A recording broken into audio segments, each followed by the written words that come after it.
Libra, welcome to the Winds of Jupiter March 2018 tarot reading. Now I have to say that all of the readings have a good and bad aspect to them, but once again, Libras are coming out smelling like a rose and being fairly lucky because you received the Nine of Cups, the Wish card in this. Now right off the bat, I'd like to discuss the Dagus rune that you received, because Dagus means day or dawn, a new day dawning.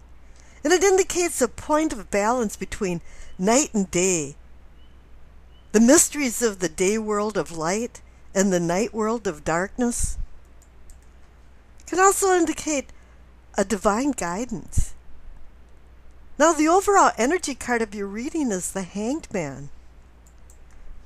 And this indicates Odin hanging upside down for 9 days, staring into the well of Urds, looking for the mysteries of the runes. Secret magic letters. He too was looking for divine guidance. And in reality, wisdom. Odin gave an eye to drink from another well for the wisdom of the well.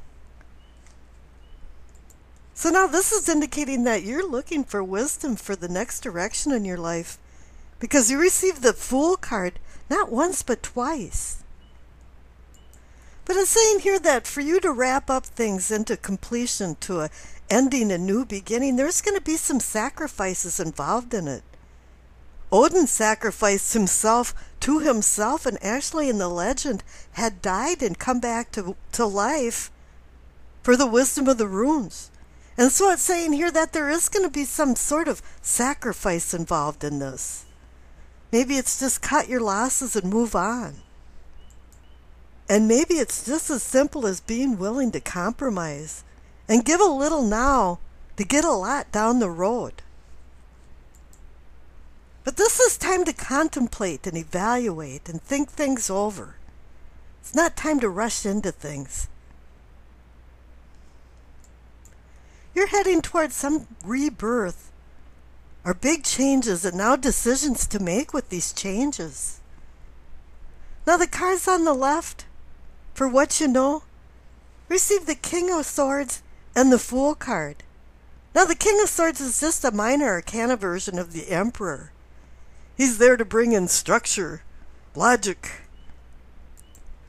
rules and regulations, but he has the power of life and death in his hands. He has the sword of truth in his hands. He is telling you to use intellect and logic when you're making decisions in life and keep emotions at bay. He wants you to make sure that you maintain your moral compass and keep morals, values, and ethics in line. And now this is where the Fool rushes onto the stage. He's the naive aspect of you, of your inner self, and the protagonist of your story, but it's also about being spiritus, the breath or spirit of life. Sometimes you can't shackle yourself with the dogma and the rules and regulations that the King of Swords brings in. You want to break the rules, have some freedom, optimism. That's probably connected with some perilous naivety too. But you have to remember, experience is the teacher. And we have to experience things and make mistakes in order to be a human being. You want to make some new discoveries in your little microcosm of your world. You want to discover yourself and how you fit into it. It's so funny, they call him the Fool. But you're smart enough to know that you want to change and do some different things and experience some new things. Years ago, I was in a Spanish literature class, and we read this undecipherable story about a woman that just was in a car and laughing and doing the strangest things. And the teacher looked at all of us and says, "What does this mean?" And the guy next to me said, "Por la experiencia." It was just for the experience. And that's what you want to do too. You want to experience life now, but you want to do it wisely because you have the Hangman there. This isn't where fools rush in and angels trod. It's time for you to think things over. And now the cards in the center for what is or can be yours receive the Nine of Wands and the Ten of Cups. Now the Nine of Wands is a respite card. You're kind of wounded and you've been beat up and wrecked.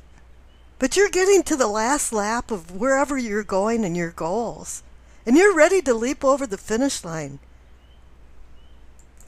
And with you having the Fool card in the future and in the present, it is saying that you're wanting to wrap a few things up. Do some completions. And here you've got the Ten of Cups. This is a glimpse of heaven over the Rainbow of Cups. It's a happiness card.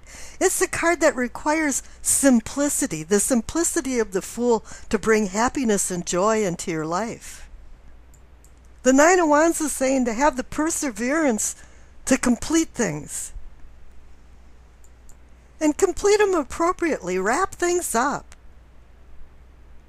Now the cards next door to the Ten of Cups is the Nine of Cups and the Six of Pentacles. The Nine of Cups is the wish card.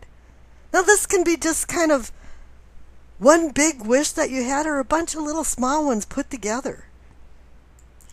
But you do have a coupon now for redemption of a wish or little wishes.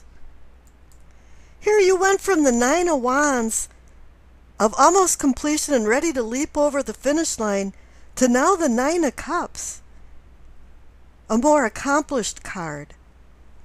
A card of happiness and satisfaction that actually reflects what the Ten of Cups card means. Happiness and satisfaction. But you have the Six of Pentacles with the Nine of Cups, and it's saying that you have to have a balance between giving and receiving. You don't want to give too much to be exploited, and you don't want to receive too much and not reciprocate. Giving and receiving is a very difficult thing, especially with lovers and family. It's saying here that you have to find a good balance between things. You have to find a balance between the staunch King of Swords with the cup cards that you have, the Ten of Cups and the Nine of Cups.